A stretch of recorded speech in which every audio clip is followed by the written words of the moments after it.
যেদিন রান্না করতে খুব আলসেমি লাগে সেদিন শর্টকাট দুর্দান্ত স্বাদের এই রেসিপিটাই বেশিরভাগ ট্রাই করি।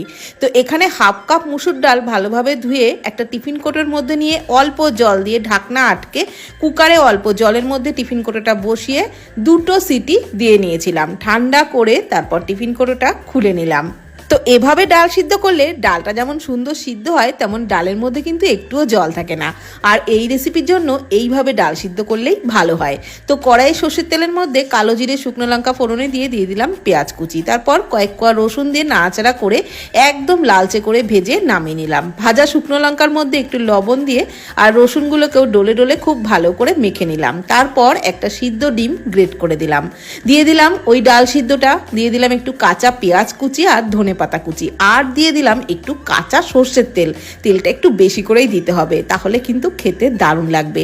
সমস্ত কিছু ভালো করে মেখে নিয়ে ওপরে একটা ভাজা শুকনো লঙ্কার একটু গন্ধরাজ লেবু দিয়ে পরিবেশন করবেন, ফাটাফাটি লাগবে।